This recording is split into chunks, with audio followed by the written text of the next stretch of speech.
الرحمن الرحیم۔ شاہ صاحب رحمۃ اللہ علیہ نے جو بات ارشاد فرمائی ہے، اس عنوان پر ہم پہنچے تھے کہ انہوں نے کہا کہ من ہم اہل سنت والجماعت کون ہیں، اور اس کی کچھ تشریح پچھلی مرتبہ عرض کی تھی، اور پھر جو ان میں سے اہل سنت والجماعت سے نکلے ہوئے افراد تھے ان فرقوں کی بات بھی ہوئی تھی کہ کن لوگوں نے اہل سنت والجماعت نے جو دین کے اصول مقرر کیے تھے ان سے انحراف کیا۔ شاہ صاحب رحمۃ اللہ نے فرمایا کہ جو لوگ محض عقل کی بنیاد پر دین کو پرکھنا چاہتے ہیں، فمن ھذا القسم، اس قسم میں وہ لوگ ہیں جو عقل کی بنیاد سے سوال قبر کے سوالات کا حل یا اس کی کیفیت کو دریافت کرتے ہیں۔ اب ظاہر ہے کہ قبر میں ایک آدمی کو دفن کر دیا گیا، اب اس انسان کے سوالات کی وہاں کیا کیفیت ہے، اب کوئی کہتا ہے کہ عقلاً ہمیں سمجھاؤ، تو یہ بات عقل میں آنے والی بظاہر نہیں ہے۔ اسی طرح وزن الاعمال، اور اعمال کا وزن، والمرور علی الصراط، اور صراط مستقیم پر چلنا، والرؤیا، اور اللہ تعالیٰ کو دیکھنا، وکرامات الاولیاء، اور اولیاء اللہ کی کرامات، فہذا کلہ ظاہر بہ الکتاب والسنہ، یہ سب چیزیں ایسی ہیں جو کتاب اور سنت نے واضح طور پر بیان کی ہیں، وجرى علیہ السلف، اور سلف صالحین نے بھی یہ باتیں کہی ہیں، ولکن ذاک نطاق المعقول عنہا بزعم قوم فانکروها واولوها، لیکن جن لوگوں نے عقل کے متعلق یہ کہا کہ ان سب چیزوں کو ہم اس سے ثابت کریں، تو ایسے لوگوں نے یا تو انکار کر دیا اور یہ تعویل کی، وقال قوم منہم، اور کچھ لوگوں نے یہ کہا کہ آمنا بذلک، ہم تمام چیزوں پر ایمان لائے، وإن لم ندر حقیقتہ، اگرچہ ہمیں ان حقائق کا ادراک نہ ہو، ولم یشهد له المعقول عندنا، اور اگرچہ ہماری عقل میں نہ آئے، ونحن نقول، اور ہم یہ بات کہتے ہیں کہ آمنا بذلک کلہ علی بینۃ من ربنا، ہم ان تمام عقیدوں کو مانتے ہیں اس دلیل کی بنیاد پہ جو ہمارے پروردگار کی طرف سے ہماری سمجھ میں آئی ہیں، وشہد له المعقول عندنا، اور ہمارے نزدیک عقل بھی ان چیزوں کی گواہی دیتی ہے۔ یہ آخری پیراگراف ہے جو شاہ صاحب رحمۃ اللہ علیہ نے اہل سنت والجماعت کے عقائد کے متعلق تحریر فرمایا۔ اس کے بعد شاہ صاحب رحمۃ اللہ علیہ ان عقائد کا، ان چیزوں کا ذکر کرتے ہیں جو چیزیں شاہ صاحب رحمۃ اللہ علیہ کے نزدیک اتنی زیادہ اہمیت کی نہیں ہیں، اور ان میں وہ پھر بتاتے ہیں کہ فلاسفہ کا آپس میں کیا اختلاف ہے اور یہ لوگ کیا کہتے ہیں۔ جہاں سے بات انہوں نے شروع کی، یہ فرمایا کہ کچھ سوالات ایسے ہیں جو عقل میں آتے ہیں، اور کچھ باتیں ایسی ہیں جو عقل میں نہیں آتی۔ ظاہر ہے کہ عقل کا میدان محدود ہے اور عقل کی ایک حد ہے۔ اب آدمی یہ چاہے کہ تمام کی تمام چیزیں اس عقلی میدان میں پوری طرح سمجھ میں آ جائیں، نہیں ہو سکتا۔ حضور اقدس صلی اللہ علیہ وسلم کے پاس لوگ آتے تھے اور وہ عقل کی بنیاد پر جھگڑا کرتے تھے، لیکن رسول اللہ صلی اللہ علیہ وسلم محض عقل کی بنیاد پہ ساری چیزیں انہیں سمجھا دیں، یہ نہیں ہوا۔ مثلا حدیث میں آیا ہے کہ رسول اللہ صلی اللہ علیہ وسلم کے پاس کفار مکہ آئے، اور انہوں نے کفار مکہ نے جہاں عجیب و غریب مباحث تھیں، یعنی وہ تو بنیادی طور پر بظاہر دو ہی تھیں کہ ایک اللہ تعالیٰ کی توحید کا معاملہ اور دوسرا معاملہ آخرت میں اللہ کو جواب دینے کا، لیکن انہوں نے آ کر رسول اللہ صلی اللہ علیہ وسلم سے ایک تیسری بات پر بحث شروع کی، اور وہ تقدیر کی بحث۔ اب تقدیر ایسا مسئلہ ہے جو خالصتاً عقل میں آ ہی نہیں سکتا، کسی آدمی کی سمجھ میں نہیں آ سکتا۔ حضور اقدس صلی اللہ علیہ وسلم محض عقل کی بنیاد پہ ان لوگوں کو کیسے سمجھا دیتے؟ تقدیر کا ایک پہلو جا کر ملتا ہے اللہ کے علم سے، کہ اللہ تعالی کو یہ علم تھا یا نہیں تھا کہ اس انسان نے 1980 میں پیدا ہونا ہے اور 2000 میں اس نے فلاں جگہ سے فلاں ڈگری حاصل کرنی ہے اور 2010 میں پھر اس کی شادی ہو جائے گی، پھر اس کے بچے ہوں گے اتنے، تو خدا کے علم میں تھا یا نہیں تھا؟ اگر کوئی آدمی کہے کہ اللہ کے علم میں نہیں تھا تو اس کا مطلب یہ ہے کہ اس کا خدا جاہل ہے، معاذ اللہ، اور جہالت عیب ہے اور خدا میں یہ بات نہیں مانی جا سکتی۔ دوسری طرف دیکھ لیجئے، وہ کہتا ہے اللہ کو سب چیزوں کا علم تھا۔ اچھا، اللہ کو علم تھا تو اس نے لکھ دیا تھا، بس ٹھیک ہے، یہ بات یہاں تک تو سمجھ میں آ گئی۔ اب آگے وہ کہتا ہے اس کے لکھے کی وجہ سے میں مجبور ہو گیا۔ اگر اس نے نہ لکھا ہوتا کہ سن 2010 میں میری شادی ہو جائے گی تو ممکن ہے میں 5 میں کر لیتا، ممکن ہے میں 15 میں کر لیتا، یہ تو اس نے لکھ دیا۔ اب اگر اس کے لکھے پر بحث کی جائے تو پھر انسان مجبور ہو گیا اور سارا اختیار اللہ کی طرف چلا گیا۔ تو جب مجبور اپنے آپ کو مانے گا تو پھر ثواب کیسا اور عذاب کیسا؟ پھر تو انسان مطلقاً مجبور ہے۔ اہل سنت والجماعت نے جو درمیان کی راہ اپنائی، انہوں نے یہی ہمیشہ کہا کہ انسان اپنے اعمال میں مختار اور نتائج میں مجبور ہے۔ بس چھوٹا سا فکرہ ہے، لیکن یہ اس پورے عقیدے کی روح ہے کہ انسان اپنے اعمال میں مختار ہے اور اس کے نتائج میں مجبور ہے۔ ایک انسان اعمال میں مختار اس معنی میں ہے کہ وہ نماز پڑھتا ہے، روزے رکھتا ہے، اچھائی کے کام کرتا ہے، دنیا میں 20 چیزیں ایسی ہیں جن کے لیے وہ کام کرتا ہے، مگر انجام کار نتائج اس کے کیا نکلتے ہیں وہ اس کے قبضے میں نہیں۔ ایک آدمی نے ٹھیک پیپرز دیے، محنت کی، سب کچھ کیا اور نتیجہ یہ نکلا کہ اس پوسٹ تک نہیں پہنچ سکا، ناکام ہو گیا۔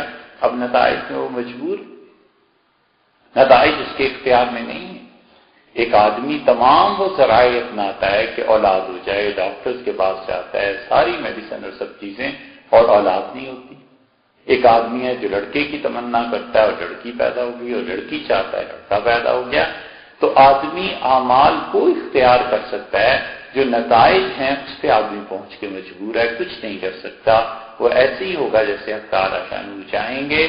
اور ٹھوکر جہاں سے لگنا شروع ہوتی ہے وہ یہ ہے کہ تقدیر کو اللہ تعالیٰ کے کاموں میں سمجھ لیا گیا، حالانکہ تقدیر اللہ کے کاموں میں سے نہیں، وہ اللہ کی صفات میں سے ہے۔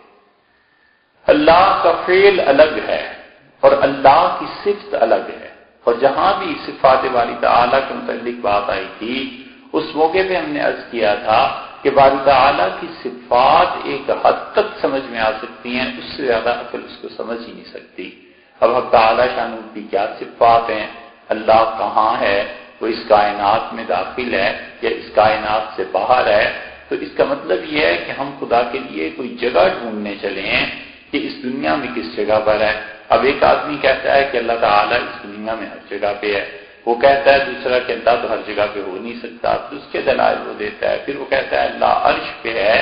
اور یہ گمراہی جب چلنا شروع ہوئی مسلمانوں میں ابتدائی طور میں، تو اس گمراہی کا اتنا اثر ہوا کہ معاذ اللہ ظالموں نے یہاں تک کہا کہ خدا عرش سے 4 انگلی کے برابر کم ہے، اور کچھ نے کہا 4 انگلی کے برابر زیادہ ہے۔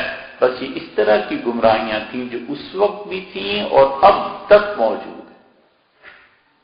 جن لوگوں کو مذہبی دنیا سے واسطہ نہیں پڑا تو نہیں جانتے کہ یہ جب مذہبی دنیا میں اس قسم کی مباحث چلتی ہیں تو کس قدر شدید گمراہی تک نوبت پہنچ جاتی ہے، اور پھر اللہ تعالیٰ کے لیے کیا کیا الفاظ استعمال کرتے ہیں۔ معاذ اللہ تو تقدیر بھی انہی مسائل میں سے تھا، جو اللہ کی صفات میں سے ایک صفت ہے، اور خدا کی صفت کو کسی حد تک ہی سمجھا جا سکتا ہے، 100% نہیں سمجھا جا سکتا۔ یہ کفار مکہ رسول اللہ صلی اللہ علیہ وسلم کے پاس آئے اور تقدیر پر جھگڑنے لگے اور کہنے لگے جی تقدیر کیا چیز ہے، تو اللہ تعالیٰ نے اس پہ آیات نازل کی، اور اللہ نے فرمایا کہ یہ اس مسئلے میں آ کے آپ سے جھگڑا کرتے ہیں، آپ سے بحث کرتے ہیں۔ مطلب یہ تھا کہ صرف محض عقل کی بنیاد پہ یہ چیزیں نہیں سمجھ میں آ سکتی۔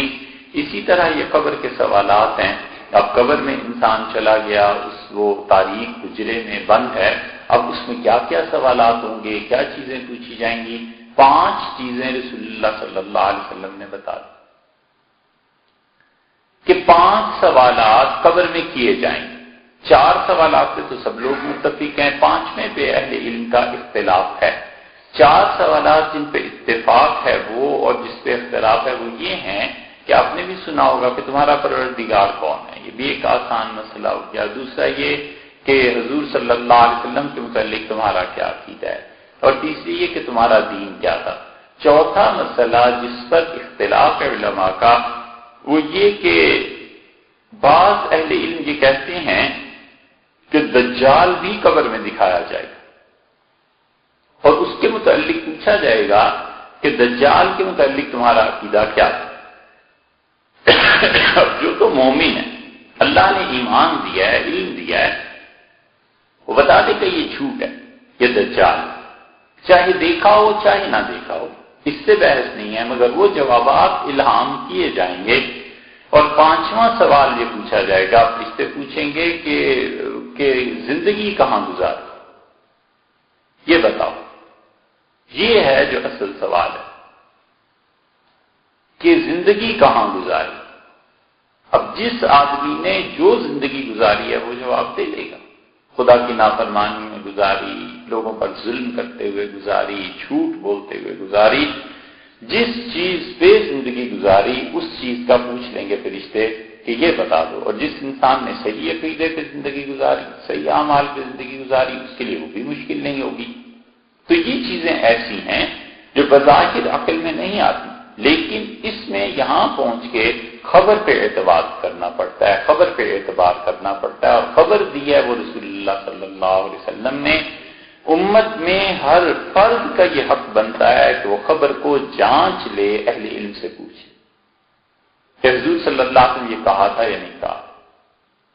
ایک آدمی کہتا ہے مثلا کہ رسول اللہ صلی اللہ علیہ وسلم نے فرمایا تھا کہ 2000 یہ ملینیم جب 3ری صدی ہجری عیسوی شروع ہوگی تو اس وقت دنیا میں بم سے دھماکے ہوا کریں گے، اور یوں ایک دھماکہ اسلام آباد میں ہوگا۔ تو آدمی دوسرا کہتا ہے کہ یار یہ حضور صلی اللہ علیہ وسلم نے نہیں کہا، اختلاف ہوا نا، اس کا حق بنتا ہے کہ جا کے کسی سے پوچھے، اسی سے پوچھے کہ کس کتاب میں لکھا ہے، یہ حدیث کہاں آئی ہے۔ لیکن فرض کر لو یہ ثابت ہو جائے کہ رسول اللہ صلی اللہ علیہ وسلم نے یہ بات فرمائی، مثلا نبی کریم صلی اللہ علیہ وسلم سے یہ بات ثابت ہے کہ آپ نے بتایا کہ دوسرے سیاروں میں آبادیاں ہیں، اور وہاں بھی ایسے ہی نظام ایک زندگی کا چل رہا ہے جیسے ہمارے ہاں چل رہا ہے، جیسے اس زمین پہ انسان بستے ہیں، ان سیاروں میں بھی آبادیاں ہیں، اور وہاں بھی نبوت کا سلسلہ جاری ہے۔ یہ چیزیں ہیں۔ اب کسی وقت سائنس یہ ثابت کر دیتی ہے، ایک آدمی ایک بچے کو نہیں پتا، اس سے دوسرا کہتا ہے کہ تو پہلے حدیث میں آیا ہے، رسول اللہ صلی اللہ علیہ وسلم نے بتایا ہے کہ ایسے ہوگا، تو اس کو یہ حق تو حاصل ہے کہ خبر کے متعلق جانچ لے کہ یہ واقعی بات ہے یا نہیں۔ لیکن جب اسے پتہ چل جائے کہ واقعی ایسی بات ہے تو پھر اس کے بعد کوئی اختیار نہیں رہتا سوائے اس کے کہ اس خبر کو مانے۔ معقولات میں یہ ہوتا ہے کہ انسان تک خبر پہنچ گئی، خبر بھی سچی ہے، بات بھی درست ہے، اب وہ کہتا ہے میری عقل میں بات نہیں آتی، تو عقل میں بات نہیں آتی تو اس کا کیا حل ہے؟ اس لیے بہت سے غائبی حقائق ایسے ہیں جو انسان کی عقل میں بظاہر آتے نہیں ہیں، لیکن انہیں ماننا پڑتا ہے۔ شاہ صاحب رحمۃ اللہ علیہ فرماتے ہیں دوسری چیز اعمال کا وزن ہے۔ یہ اعمال کا وزن، اب تو مسئلہ کچھ حل ہو گیا، پہلے یہ بھی نہیں حل ہوتا تھا کہ اعمال تلیں گے کیسے۔ ایک آدمی نے نماز پڑھی، اب یہ نماز کیا چیز ہے، اس کے متعلق اس کا وزن ہوگا، اور اصول کی بات یہ ہے کہ ان سب چیزوں کا وجود تھا اللہ کے ہاں، اور اللہ کے ہاں وجود اب بھی ہے۔ نماز کو اللہ نے پیدا کیا تو نماز نے کہا کہ میرے پروردگار اب میرا کیا مقام ہے، تو اللہ نے کہا تم خیر پہ ہو۔ روزے کو اللہ نے پیدا کیا، اس نے پوچھا تو اللہ تعالیٰ نے فرمایا تم بھی اچھا ہو، تم بھی ٹھیک ہو۔ پھر اللہ تعالیٰ نے ایک اور چیز یعنی انسانوں کے باہمی تعلقات کو، رشتہ داروں کو پیدا کیا، اس نے اللہ تعالیٰ کی کمر پکڑ لی۔ حدیث میں جو لفظ آئے ہیں وہ یہی۔ اب اللہ تعالیٰ کی کمر کیسی ہے، اس سے کیسے پکڑ لی؟ کوئی نہیں جانتا۔ خدا کے بارے میں جتنی صفات ہیں ان کے متعلق ہمارا عقیدہ کیا ہے، ہم نے بہت تفصیل سے اس پہ بحث کی ہے۔ اب شاید 85 کے قریب بیانات ہو گئے ہیں کہ اللہ تعالیٰ کی صفات کیا ہیں، تو وہ ہیں جس میں ساری تفصیلات ہیں، اب ہم تو عرض نہیں کر سکتے اس وقت، لیکن خلاصہ سب کا یہی ہے کہ ہم کچھ نہیں جانتے، بس ایسے ہی ہے جیسے اللہ تعالیٰ نے بیان فرما دیا۔ تو وہاں کیا ہے، اس نے اللہ تعالیٰ کی کمر کو پکڑ لیا، اس نے کہا اے رب تو مجھے کدھر بھیج رہا ہے، لوگ تو مجھ سے کام نہیں لیں گے۔ تو اللہ تعالیٰ نے فرمایا نہیں، میں نے تمہیں اپنے نام رحمان سے پیدا کیا ہے، رحمت سے، تو جو لوگ تیرے ساتھ کام نہیں لیں گے میں انہیں جہنم میں پھینک دوں گا۔ یعنی اس کی عزت اور اللہ تعالیٰ نے اس کی اہمیت کا بتایا۔ اسی طرح رسول اللہ صلی اللہ علیہ وسلم میں دو چیزیں ایسی تھیں، جب یہ چیزیں پیدا کی گئی ہیں تو وہ چیزیں ایک چیز ایک کے مقابلے میں، دوسری چیز دوسرے کے مقابلے میں آگے بڑھنے کی کوشش کر رہی تھی، وہ تو اللہ نے اپنے ہاتھ سے مار کے انہیں پیچھے کر دیا، وگرنہ یہ دونوں آگے بڑھ جاتے۔ حدیث میں آیا ہے کہ فقر و فاقہ یہ کفر سے آگے بڑھ رہا تھا، کہ آدمی پر جب فقر کے حالات آئیں، تنگی آئے، مالی مصائب آئیں تو وہ کفر کرنے لگ جائے۔ یہ آگے بڑھ رہا تھا کفر، فقر و فاقہ کفر سے بھی آگے بڑھ رہا تھا، کافر لوگ ہو جائیں تاکہ وہ لوگ جو غربت میں بھی ایمان کو سنبھالے رکھتے ہیں ان کا وجود ہی دنیا میں نہ رہے، تو اللہ تعالیٰ نے اسے پیچھے کر دیا۔ اللہ تعالیٰ نے ان چیزوں کو پیدا فرمایا۔ دوسری چیز حسد تھا جو تقدیر سے آگے بڑھ رہا تھا، اللہ کی صفت سے، اللہ تعالیٰ نے اسے مارا، یعنی پیچھے کر دیا کہ تم پیچھے رہو۔ یعنی جو حاسد ہے اس کا بس چلے تو وہ خدا کی تقسیم کو درہم برہم کر، یہ اتنی شدید چیز ہے۔ اور اسی طرح اللہ تعالیٰ نے جب پیدا کیا انسانوں کو تو مشکات کی روایت میں آتا ہے کہ 4 چیزیں اللہ تعالیٰ نے پوچھی۔ حضرت آدم علیہ السلام کو پیدا کیا، پھر ان سے ان کی اولاد کو پیدا کیا، پھر آگے چل کے ان کی اولاد ان سے، پھر یہ ساری روحیں اکٹھی ہو گئیں جب، تو ان تمام روحوں کو اللہ تعالیٰ نے کہا میں تم سے پوچھتا ہوں کیا میں تمہارا پروردگار نہیں ہوں؟ لوگوں نے کہا بالکل اللہ آپ ہمارے رب ہیں۔ اللہ تعالیٰ نے دوسرا جملہ فرمایا اور کہا کہ میرے ساتھ شرک کرو گے؟ انہوں نے کہا نہیں کریں گے۔ تیسری چیز اللہ تعالیٰ نے فرمایا کہ کیا میں تمہارا رب نہیں ہوں؟ اور چوتھی چیز یہ فرمایا کہ کیا میرے علاوہ تمہارا کوئی الہ اللہ ہے؟ تو لوگوں نے چاروں باتوں کا اقرار کیا۔ 2 باتیں اللہ تعالیٰ نے یہ جو کہی نا کیا میں تمہارا رب نہیں ہوں اور اللہ نہیں ہوں، اس کی بجائے اللہ نے اپنا کوئی اور نام استعمال کیوں نہیں کر لیا؟ اسے یہ کیوں نہیں کہہ دیا کہ میں رحمان نہیں ہوں، رزاق نہیں ہوں، میں جو بھی اللہ کی صفات ہیں، کوئی نام اللہ نے نہیں دیا۔ اللہ نے رب کا نام خاص طور پر اس لیے دیا تاکہ لوگ یہ جانیں کہ ان کی دنیا میں، زندگی میں جتنی بھی کام ہیں، جن بنیادوں پہ وہ زندگی بسر کر رہے ہیں، یہ خدا کی ربوبیت کی صفت ہے، رب ہونے کا تقاضا ہے، وہ اپنے بندوں کو رزق دے رہا ہے۔ اس طرح لوگوں کی دنیا محفوظ کی، اور عبادت جس پہ آخرت اللہ کے ساتھ تعلق ہے، کہ اللہ کہہ کے اللہ نے لوگوں کو بتا دیا کہ میں تمہارا الہ ہوں، خدا ہوں، تاکہ آخرت بھی محفوظ ہو اور دنیا بھی محفوظ ہو۔ اور پھر اللہ تعالیٰ نے حضرت آدم علیہ السلام کو اوپر اٹھایا اور کہا یہ ہے تیری اولاد ساری کی ساری، دیکھو اسے۔ تو حضرت آدم علیہ السلام نے دیکھا کچھ لوگ خوشحال تھے، کچھ بے حال تھے، کچھ امیر تھے، کچھ فقیر تھے، تو انہوں نے کہا کہ پروردگار کیوں تو نے سب کو، اگر تو سب کو برابر ہی کر دیتا، رب لولا سویتا، اللہ آپ نے سب کو برابر ہی کیوں نہیں کر دیا؟ ہمارے ایک استاد تھے اور بہت پکے کمیونسٹ تھے، سبت حسن۔ حقیقت میں جن لوگوں نے ملک میں کمیونزم کو رواج دیا وہ یہ حدیث کبھی کبھی سناتے تھے، بڑے پڑھے لکھے تھے، بہت علم تھا ان کے پاس، یعنی تعلیم اچھی تھی، بہت ہی اچھی تھی۔ تو کہتے تھے آدم علیہ السلام نے تو اس دن بھی تمنا کی کہ کمیونزم دنیا میں آئے، سب برابر ہو جائیں، لیکن دیکھو اللہ تعالیٰ نے نہیں ہونے دی۔ ایسے ہی لطیفے کی بات یاد آئی، لیکن وہ بہت پڑھے لکھے تھے۔ حضرت آدم علیہ السلام نے کہا اللہ ان سب کو تو نے برابر کیوں نہیں کر دیا؟ اللہ تعالیٰ نے فرمایا میں چاہتا ہوں کہ میرا شکر ادا کرے۔ لوگوں میں یہ تفریق رہی، قرآن میں بھی اس کی حکمت پہ بحث ہے کہ سب لوگوں کو برابر کیوں نہیں کر دیا، قرآن نے بھی بیان کیا ہے۔ بہرحال تو اس میں یہ آیا ہے کہ لوگوں سے اللہ تعالیٰ نے سوال، اب یہ چیزیں روح میں خدا نے ڈال دی، اس لیے کوئی آدمی کیسا ہی کافر اور مشرک کیوں نہ ہو جائے، جب مشکلات کی زندگی میں پڑتا ہے تو اللہ کو یاد کرتا ہے، اللہ کو پکارتا ہے، کیسا ہی کمیونسٹ کیوں نہ ہو اور بحریہ کیوں نہ ہو، وہ اللہ کو پکارتا ہے اور یاد کرتا ہے۔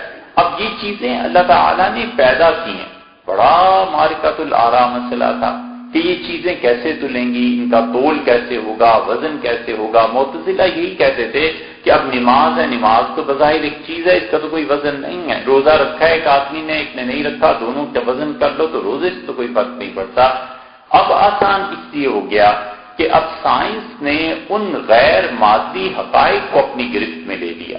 مثلاً وہ ناپ دیتے ہیں کہ اتنی شوگر ہے اس کی، اتنا اس کا بلڈ پریشر ہے، یہ چیز ہے، یہ چیز ہے، تو اس سے معلوم ہوا کہ عقل اب بتاتی ہے کہ اللہ کے ہاں یہ اعمال جب پیش ہوں گے تو خدا کے ہاں بھی ان کا وزن ہوگا اور اللہ کے ہاں بھی یہ چیزیں اسی طرح تولی جائیں گی، اسی طرح ہوں گی۔ مسند احمد میں آیا ہے، اب دیکھو مثلاً حوض کوثر ہے، حضرت شاہ صاحب رحمۃ اللہ نے اس کو ذکر کیا حجت اللہ میں ایک جگہ۔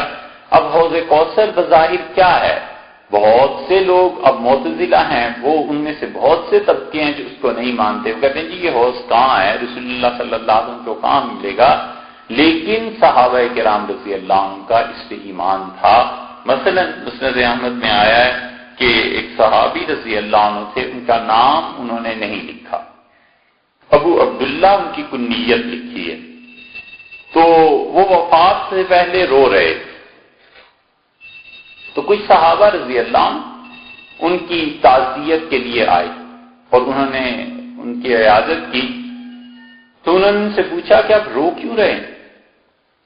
تو انہوں نے کہا رو رہا ہوں اس لیے کہ پتہ نہیں آخرت میں کیا ہوگا۔ تو انہوں نے کہا یہ کوئی بات ہے، تمہیں یاد نہیں ہے کہ تم یعنی اچھے دوست تھے ان کے، تو انہوں نے کہا تم رسول اللہ صلی اللہ علیہ وسلم کی خدمت میں حاضر ہوئے تھے اور تمہاری مونچھیں بڑھ گئی تھی، تو رسول اللہ صلی اللہ علیہ وسلم نے فرمایا اپنے ہونٹوں سے ان بالوں کو ہٹا دو، اور پھر فرمایا اس پہ قائم رہنا یہاں تک کہ تم مجھ سے آ کے ملنا، میری اور تمہاری ملاقات ہوگی حوض پہ۔ حوض کا لفظ نہیں ہے، رسول اللہ صلی اللہ علیہ وسلم نے فرمایا، صحابہ رضی اللہ عنہ کے کہنے کا مقصد یہی تھا۔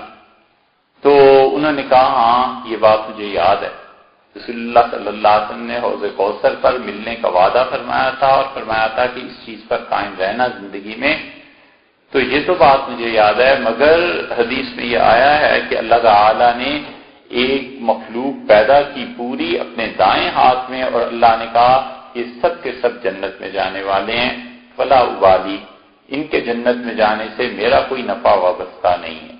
اور دوسرے بائیں ہاتھ میں خدا کے وہ مخلوق تھی جس کے بارے میں اللہ نے کہا یہ سب جہنمی ہیں، فلا ابالی، اور ان کے جہنم میں جانے سے میرا کوئی نقصان نہیں ہے۔ تو میں روتا اس بات پر ہوں کہ پتہ نہیں میں اللہ کی کس مٹھی میں تھا، ادھر تھا یا ادھر تھا۔ یہ ان کا ایمان تھا ایسا کہ انہوں نے انہیں بشارت دی کہ رسول اللہ صلی اللہ علیہ وسلم سے حوض کوثر پہ ملاقات ہوگی۔ ایسی بہت چیزیں آپ کو ملیں گی، ان کے ایمان ان سب چیزوں پر تھے اس لیے کہ یہ غیب کی خبر پر ایمان لائے تھے۔ شاہ صاحب رحمۃ اللہ علیہ فرماتے ہیں وہ رویا، اور رسول اللہ صلی اللہ علیہ وسلم نے یہ جو کہا ہے کہ قیامت میں اللہ تعالیٰ کو دیکھنا ہوگا، اب یہ جو بھی اللہ کی زیارت کی بات ہوتی ہے وہ کہتا ہے کہ جسم ہے، اور جسم کی کچھ حدود ہوتی ہیں، دائیں بائیں آگے پیچھے اوپر نیچے، کسی دائرے میں یا کسی مربع میں کسی شکل میں ہوتا ہے تو ہی تو اسے دیکھتا ہے۔ ایک طرف تم کہتے ہو کہ اللہ تعالیٰ کے لیے کوئی حد نہیں، اور دوسری طرف تم یہ کہتے ہو کہ اللہ تعالیٰ کی رؤیت ہوگی، زیارت ہوگی۔ یہ اعتراض ہے جو اہل عقل کرتے ہیں اور اسی بنیاد پر انکار کرتے ہیں معاذ اللہ، لیکن یہ انکار درست نہیں ہے۔ جب خود قرآن میں آ گیا اللہ تعالیٰ نے فرمایا کہ خوش و خرم تر و تازہ کھلے ہوئے چہرے اپنے پروردگار کی طرف دیکھیں گے، اور بڑی خوشی کے ساتھ وہ خوش و خرم چہرے خدا کو دیکھیں گے، تو پھر اس بات کی کوئی اہمیت نہیں رہ جاتی کہ انسان عقل کی بنیاد پہ قرآن کو رد کر دے اور کہ قرآن میں جو آیا ہے معاذ اللہ یہ غلط ہے اور عقل اس پہ غالب آ جائے۔ اسی طرح شاہ صاحب رحمۃ اللہ علیہ کہتے ہیں کہ اولیاء اللہ کی کرامات ہیں، یہ کرامات بھی بالکل برحق ہیں۔ فہذا کلہ ظہر بہ الکتاب والسنہ، اللہ کی کتاب نے اور رسول اللہ صلی اللہ علیہ وسلم کی سنت نے ان چیزوں کی تعلیم دی ہے۔ وجرى علیہ السلف، اور سلف صالحین جو تھے رحمہم اللہ وہ اس بات پر ایمان اور عقیدہ رکھتے رہے۔ ایمان تو سب کا تھا، عقیدہ بھی سب کا تھا۔ صحابہ رضی اللہ عنہم انہی آیات سے اور رسول اللہ صلی اللہ علیہ وسلم کی انہی باتوں سے جو راہ پکڑتے تھے وہ عمل کی۔ حضور صلی اللہ علیہ وسلم نے عمل کی تلقین کی کہ یہ چیز تم سن رہے ہو، اس کے بعد عمل پہ لگ جاؤ، کام پہ لگ جاؤ۔ فضول مباحث سے منع کر دیا کہ فضول چیزوں میں بحث مت کرو، سیدھی ذرا دیکھو کیا چیز تمہیں کام آ سکتی ہے، کس چیز سے تم نے اپنی جان چھڑا لینی ہے۔ تو یہ جتنی چیزیں ایسی ہیں، خود شاہ صاحب رحمۃ اللہ علیہ نے تفہیمات میں ایک مقام پر، تفہیمات میں کئی چیزیں ایسی ہیں جو شاہ صاحب رحمۃ اللہ علیہ لکھتے ہیں، لیکن آدمی اگر پڑھنے والا ہو تو پھر پڑھ کے بڑا ضبط چاہیے، حوصلہ چاہیے شاہ صاحب رحمۃ اللہ علیہ کی باتیں پڑھنے کے بعد۔ شاہ صاحب رحمۃ اللہ علیہ ایسے ایسے دعوے لکھتے ہیں کہ اگر کوئی عام آدمی اسے بغیر علم کے پڑھ لے تو وہ سوچے ضرور کہ یہ کیا چیز۔ شاہ صاحب رحمۃ اللہ علیہ مثلاً لکھا ہے کہ میری والدہ، اور جب لکھا ہے جب ان کی والدہ حیات تھی، فرماتے ہیں اللہ تعالیٰ برکت دے ان کی زندگی میں، انہوں نے کہا کہ میں نے خواب میں دیکھا کہ تمہارے والد کے لیے ایک پرندہ آیا اور اس کی چونچ میں ایک رکا تھا اور اس پہ سونے سے یہ عبارت لکھی ہوئی تھی۔ پھر دوسرا پرندہ آیا، وہ سونے سے پرچہ لے کے آیا اور اس پہ سونے سے یہ عبارت لکھی ہوئی تھی کہ اگر نبوت جاری ہوتی تو ہم اس کو دے دیتے، یعنی شاہ ولی اللہ رحمۃ اللہ علیہ کے والد شاہ عبد الرحیم صاحب رحمۃ اللہ علیہ کو۔ اب لوگ اس قسم کی باتیں پڑھتے ہیں، جو پڑھتے ہیں جو بلکہ یوں کہ یہ صاف لفظوں میں کہ جن لوگوں نے ان چیزوں کو پڑھا تھا معاذ اللہ ثم معاذ اللہ، وہ گمراہ بھی ہوئے اور انہوں نے اس سے نبوت کا اجرا مراد لے لیا کہ نبوت معمولی چیز ہے، جاری ہے، کوئی نہیں۔ جیسے غلام احمد قادیانی اس کے ماننے والے تھے، ان لوگوں نے ان چیزوں کو پڑھا تھا اور وہ غلط راہ پر نکل گئے۔ شاہ صاحب رحمۃ اللہ نے اب ایک جگہ لکھا ہے اس میں کہ حضرت عیسیٰ علیہ السلام اگر میری زندگی میں آ جائیں تو رسول اللہ صلی اللہ علیہ وسلم نے کہا ہے کہ جس کی زندگی میں بھی آئیں تو انہیں میری طرف سے سلام پہنچایا جائے۔ شاہ صاحب رحمۃ اللہ نے بڑی تمنا کا اظہار کیا ہے کہ کاش عیسیٰ علیہ السلام میری زندگی میں آ جائیں اور میں رسول اللہ صلی اللہ علیہ وسلم کا پیغام انہیں دینے والا ہوں۔ پھر اس کے بعد وہ لکھتے ہیں کہ اگر میری زندگی میں نہ آئے اور میری اولاد میں کوئی بچ جائے تو اسے چاہیے کہ رسول اللہ صلی اللہ علیہ وسلم کا یہ پیغام میری طرف سے پہنچا دے۔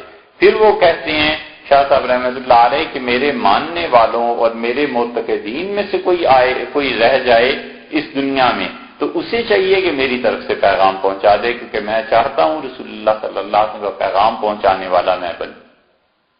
حضرت عیسیٰ علیہ السلام کا آنا یہ خود ایسی چیز ہے کہ انسانی عقل اس بات پر حیران ہوتی ہے کہ آخری زمانے میں یہ ہوگا، اور یہ اتنا زبردست عقیدہ ہے، اتنا صحیح عقیدہ ہے کہ اہل سنت والجماعت کے بڑے بڑے فقہا نے لکھا ہے کہ اگر کسی انسان کا یہ عقیدہ نہیں ہے تو ڈر ہے کہ وہ انسان کفر کی حرکت نہ کرے، یعنی کافر نہ ہو جائے۔ یہ مراد ہے وہاں پر جن فقہا نے بھی ایسی عبارتیں لکھی ہیں، اس لیے کہ عیسیٰ علیہ السلام کے آنے کی مسلسل گواہیاں ہیں، اتنی زیادہ ہیں کہ ہم یہ نہیں کہہ سکتے کہ صحابہ رضی اللہ عنہ سب معاذ اللہ اس جھوٹ پہ متفق ہو گئے تھے۔ اتنے لوگوں نے گواہی دی ہے عیسیٰ علیہ السلام کے آنے کی، مگر یہ کہ حالات ابھی تک ایسے ہیں نہیں۔ یہ بات جو اب ہے یہ ذرا سی ہٹ کے اس سے، اب حالات ابھی تک دنیا میں ایسے بنے نہیں۔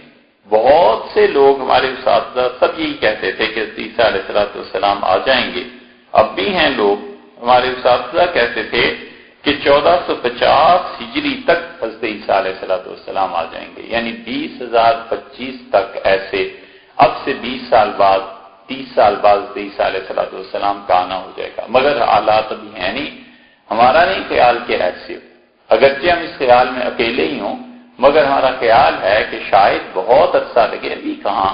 حضور اکرم صلی اللہ علیہ وسلم جو حالات بیان کیے ہیں، حدیث کی کتابوں میں جو چیزیں آئی ہیں، ان کے آثار ابھی نظر نہیں آتے۔ مثلا حدیث میں یہ آیا ہے کہ عراق، شام، اردن، مصر، لیبیا، یہ سب علاقے مسلمانوں سے چھن جائیں گے اور یہاں یہودیوں کی حکومتیں آ جائیں گی۔ ابھی اس کے آثار نہیں ہیں، کیونکہ کسی بھی مسلمان ملک کو ختم کر کے یہودیوں کا قبضہ کر لینا بہت مشکل چیز، اور ہو بھی سکتا ہے کہ اٹامک وار ہو جائے، کچھ ہو جائے اور دنیا ہی تباہ ہو جائے اور پھر کوئی ایک اور نئی نسلیں پیدا ہوں، واللہ عالم یہ کیا ہوگا، مگر یہ کہ لوگوں میں یہ جستجو ہے۔ حضرت تھانوی رحمۃ اللہ علیہ گئے تھے حج کرنے، تو حضرت تھانوی رحمۃ اللہ علیہ فرماتے تھے، معاشر علی تھانوی رحمۃ اللہ علیہ، ان کی یہ بات ہے اس میں اشرف السوانح میں، کہ حضرت وہاں گئے تو حضرت حاجی امداد اللہ صاحب مہاجر مکی رحمۃ اللہ علیہ زندہ تھے، تو اس فراٹے میں بیٹھا ہوا تھا تو کسی نے آ کے اطلاع دی کہ مالکی مسلح پہ، جہاں امام مالک رحمۃ اللہ علیہ کے مسلک کے مطابق نماز پڑھائی جاتی تھی، وہاں سے مہدی۔ تو اس فرماتے میں اٹھ کے وہاں چلا گیا، وہاں دیکھا تو ایک صاحب واقعی بیٹھے ہوئے تھے، تو انہوں نے کہا کہ میں مہدی تو نہیں ہوں لیکن ان کا نائب ہوں، تو میں نے کہا مجھے بھی بیعت کر لیں حضرت کی طرف سے، تو انہوں نے مجھے بیعت کر لیا۔ یہ واقعہ کب کا ہے؟ آج سے کم بھی 125 سال پہلے کا تقریباً، لیکن نہ حضرت مہدی کا ظہور اس وقت سے اب تک ہوا ہے، اور نہ ہی جو لوگ ان کے انتظار میں تھے ان کا انتظار پورا ہوا۔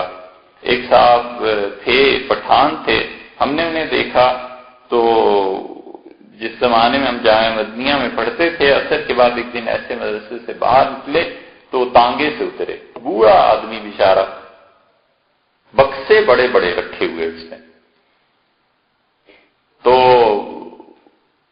خیال آیا کہ اس کے بکسے اٹھا لیں اندر رکھتے ہیں، بوڑھا بہت بوڑھا رکھ دیا۔ رات کو محتمم صاحب رحمۃ اللہ علیہ سے ملا تو بیٹھے ہوئے تھے، تو بات شروع ہوئی تو اس نے کہا میں اپنے بکسے کھول کے آپ کو لا کے دکھاتا ہوں، تو انہوں نے کہا ان بکسوں میں ہے کیا؟ اس نے کہا وہ سارے رجسٹر بھرے ہوئے ہیں، میں حضرت مہدی کے لیے فوج تیار کر رہا ہوں۔ تو ان کا پھر تم کیا کرتے ہو؟ اس نے کہا میں ہر ایک کا نام اور پتہ لکھتا ہوں، حضرت آئیں گے تو یہ رجسٹر انہیں دے دیں گے۔ تو حضرت فرمایا رحمۃ اللہ علیہ نے کہ اچھا پھر میرے لیے کیا حکم ہے؟ اس نے کہا آپ دستخط کر دیں اور اپنا نام پتہ لکھیں، ان کا لے آؤ رجسٹر۔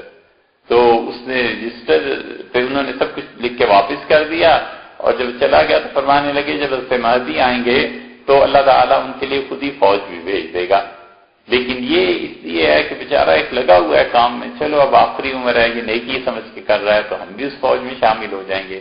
پھر فرمانے لگے اگر واقعی آ گئے اور یہ رجسٹر بھی سامنے آئے تو اتنا تو فائدہ ہوگا کہ نام سامنے آ جائے گا۔ تو اس طرح کی بہت سی چیزیں ہیں جو بظاہر عقل میں نہیں آتی، لیکن خبر اتنی متواتر اور مضبوط ہے کہ اس سے انکار نہیں کیا جا سکتا۔ شاہ صاحب رحمۃ اللہ علیہ کہتے ہیں نحن نقول، آخری جملہ جو انہوں نے فرمایا ہے نا وہ یہ ہے کہ کہتے ہیں آمنا بذالک کلہ، ہم ان تمام چیزوں پر ایمان لاتے ہیں علی بینۃ من ربنا، اپنے پروردگار کی طرف سے دلیل کی بنیاد پر، وشہد لہ المعقول عندنا، یہ ہے کمال شاہ صاحب رحمۃ اللہ علیہ۔ وہ کہتے ہیں ہمارے نزدیک ان تمام چیزوں کی گواہی عقل بھی دیتی ہے۔ اب عقل کیسے دیتی ہے گواہی؟ عقل کی گواہی آتی ہے شاہ صاحب رحمۃ اللہ علیہ کے ایک جملہ اس پوری کتاب میں اس کی روح ملے گی، ہر چیز کو وہ عقل کے معیار پہ برتنا شروع کرتے ہیں۔ نماز پڑھتے ہو کیوں پڑھتے ہو؟ پھر عقل کی باتیں کریں گے۔ ملک کی معیشت کیسے ہونی چاہیے؟ پھر عقل کی بات کریں گے۔ اچھا ملک میں حکمران کے کیا فرائض ہیں؟ پھر عقل کی بات کریں گے۔ رعایا کیسی ہونی چاہیے؟ اس پہ عقل کی بات کریں گے۔ شاہ صاحب رحمۃ اللہ علیہ پھر مسلسل عقل کی بات کرتے ہیں، یہی وہ حکمت کی بات ہے جس وجہ سے شاہ صاحب رحمۃ اللہ نے کہا کہ مجھے رسول اللہ صلی اللہ علیہ وسلم نے حکم دیا کہ میں اس کتاب کو لکھوں، اور شاہ صاحب رحمۃ اللہ تو گزر گئے، 1760-61 میں انتقال ہو گیا۔ اب 250 سال کے بعد ہم یہ کتاب اب دیکھ رہے ہیں، پڑھ رہے ہیں، لیکن شاہ صاحب رحمۃ اللہ نے جو باتیں لکھی تھیں بالکل صحیح پوری ہو رہی۔ انہوں نے کہا کہ اللہ تعالیٰ نے مجھ سے یہ کہا کہ یہ جو زمانہ آئندہ آ رہا ہے، اس زمانے میں ہم تمہیں امامت کے رتبے پہ فائز کریں گے، اور یہ جو وقت آئندہ آ رہا ہے اس میں جو لوگ آئیں گے ان کی تسلی ہوگی تمہاری کتابوں سے، تمہاری چیزوں سے۔ اور شاہ صاحب رحمۃ اللہ علیہ اس آخری دور میں پہلے آدمی ہیں، یہ پہلا فرد ہے جس نے شریعت کی عقلیات پر بحث کی۔ اب یہ جو نسلیں آ رہی ہیں نا، آہستہ آہستہ ہر آدمی بچہ بچہ عقل کی بات کرنے لگا ہے، کہتا ہے جی یہ کیوں ہے شریعت میں، یہ اس چیز میں کیا حکمت ہے، اس چیز میں کیا حکمت ہے۔ شاہ صاحب رحمۃ اللہ علیہ یہ ساری چیزیں حکمت سے ثابت بھی کرتے ہیں، پھر وہ عالم بالا پر بحث کرتے ہیں۔ مسئلہ یہ بن جاتا ہے کہ اگر کسی انسان کو زمانے سے مناسبت نہیں، کسی انسان کو ٹائم اینڈ اسپیس اس کا پتہ نہیں ہے، اس کے لیے بہت سی چیزیں مشکل ہو جاتی ہیں۔ اور جس انسان کو ٹائم اور اسپیس ان دونوں چیزوں سے دلچسپی ہوتی ہے یا وہ ان حقائق کو سمجھتا ہے، اس کے لیے کوئی مسئلہ نہیں۔ مثلا آپ یہاں F10 میں کھڑے ہیں اور اگر زمین سمٹ جائے اور آپ ایک قدم اٹھائیں اور دوسرا قدم آپ کا بیت اللہ پہ جا پڑے، کعبۃ اللہ میں پہنچ جائیں، یہ ممکن ہے اس لیے کہ زمین سمٹ گئی نا۔ آپ یہاں کھڑے ہیں، دوسرا قدم آپ جا کے رکھیں امریکہ میں، یہ بالکل ممکن ہے اس لیے کہ درمیان میں سے زمین نکل گئی۔ ایک آدمی ہے، اس کی روح ہے، وہ 7ویں 8ویں صدی کا ہے، اللہ تعالیٰ درمیان میں سے زمانے کو اگر نکال دے تو وہ 7ویں 8ویں صدی کی روح آپ کو آج نظر آنے لگتی ہے۔ اب یہ درمیان میں سے زمانہ نکل گیا، کوئی کہتا ہے کہ مجھے اس روح سے میری ملاقات ہوئی تھی، میں ملا تھا، یہ بات ہوئی تھی، انہوں نے کہی تھی۔ اب یہ آدمی دوسرے مانتے نہیں، وہ کہتے ہیں یہ کیسے ہو سکتا ہے، حالانکہ دیکھو عالم کے بدل جانے سے احکامات بدل جاتے ہیں۔ خواب بھی تو ایک دنیا ہے، آدمی خواب دیکھتے ہی ہے نا۔ خواب میں دیکھا کہ چوری کر لی تو اب اس پہ کوئی سزا تھوڑی نافذ ہو جائے گی، اس لیے کہ وہ دنیا ہی اور ہے، اس کا رنگ ہی اور ہے، وہ معاملہ ہی اور ہے۔ اسی طرح انسان کی جب دنیا بدلتی ہے، حالت بدلتی ہے، تو بہت سے غیبی حقائق کھل جاتے ہیں، مگر علم پورا نہ ہو تو پھر انسان اس کی تعویل نہیں کر سکتا۔ یہ ڈاکٹر جاوید اقبال کی ابھی ایک کتاب آئی ہے۔ جاوید اقبال جیسے بھی ہوں، لیکن ایک بات، کئی باتیں انہوں نے اس میں ایسی لکھ دی ہیں، غالباً اللہ تعالیٰ بچائے غیبت سے، لیکن غالباً ڈاکٹر صاحب کو خود خبر نہیں ہے کہ انہوں نے کیا لکھ دیا ہے۔ انہوں نے لکھا اپنے والد کے متعلق، علامہ اقبال کے متعلق، کہ ان پر آخری زندگی کا جو دور گزرا ہے اس میں ان پہ عموماً رونا غالب رہتا تھا، بس وہ بغیر وجہ کے روتے رہتے تھے۔ یہ حالت ہو جاتی ہے بہت سے لوگوں کی، خاص طور پہ جن پہ غیبی حقائق کھلنے لگتے ہیں۔ واللہ عالم، اللہ تعالیٰ ہی بہتر جانتا ہے، ضروری نہیں کہ آپ اس بات سے اتفاق کریں، نہ یہ کوئی شرعی بات ہے، لیکن ہمارا خیال اپنا یہ ہے کہ علامہ اقبال پہ یہ غیبی حقائق کھل گئے۔ اللہ تعالیٰ نے اسے کچھ نہ کچھ چیز ایسی عنایت فرما دی تھی جو خدا اپنے بڑے نیک اور صالح طبیعت کے آدمیوں کو عنایت کرتا ہے، ظاہر میں جیسے بھی رہے ہوں، مگر ان کے ہاں کچھ چیزیں ایسی تھیں۔ لوگوں نے ان سے پوچھا کہ ضرب کلیم آپ مکمل کر رہے ہیں؟ انہوں نے کہا ہاں یہ مدینہ منورہ میں ہی مکمل ہوگی، اس سے پہلے نہیں ہو سکتی۔ لیکن مدینہ منورہ جانا نہیں ہوا، انہوں نے سفر کا سامان سارا تیار کر لیا، کہتے تھے حج پہ جاؤں گا تو وہاں ضرب کلیم مکمل کروں گا، کیونکہ اس میں ایسی چیزیں لکھنی ہیں جو رسول اللہ صلی اللہ علیہ وسلم کے سامنے جائے بغیر نہیں لکھی جا سکتی۔ تو کوئی چیز تھی ایسی جو سب سے کہتے تھے۔ ہمارے حضرت مولانا ابو الحسن علی ندوی رحمۃ اللہ علیہ ایسی باتیں باز کرتے تھے، اور وہی کچھ چیزیں حضرت نے وہ لکھ بھی دی ہیں، رواعی اقبال کے نام سے جو کتاب ہے۔ خیر، ڈاکٹر جاوید نے جو لکھا ہے وہ عجیب بات لکھی ہے۔ وہ کہتے ہیں کہ والد پہ یہ مسلسل کیفیت رہتی تھی کہ روتے رہتے تھے۔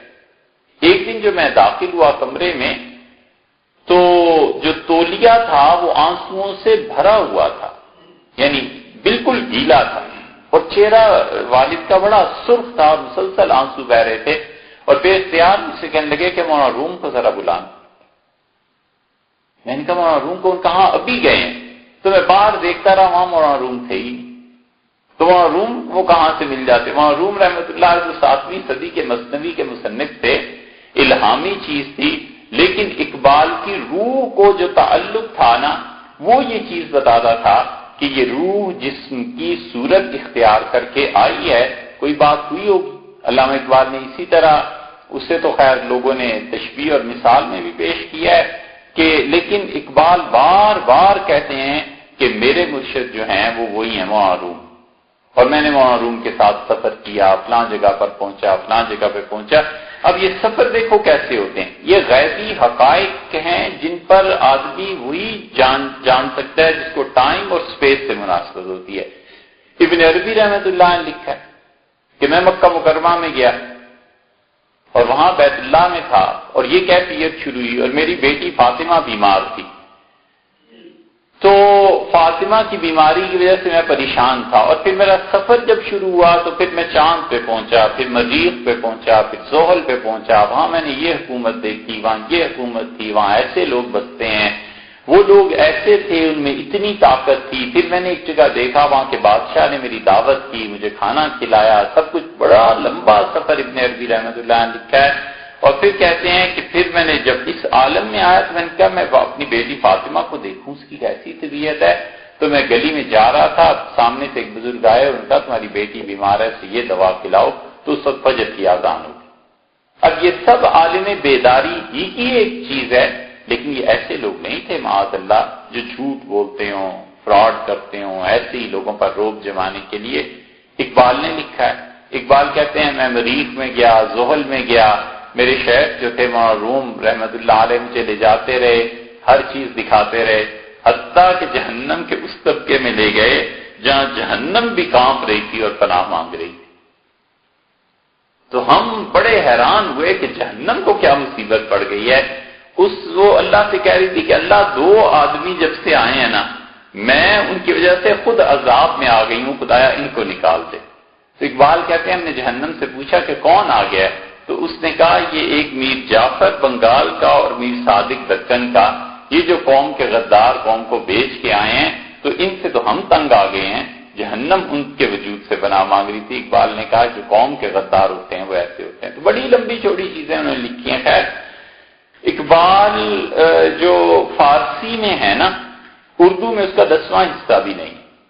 فارسی میں اصل چیز، دو آدمی اگر جب تک فارسی نہ پڑھی جائے، فارسی میں نہ پڑھے جائیں، پتہ ہی نہیں چلتا یہ آدمی کیا تھے، ایک غالب اور دوسرے اقبال۔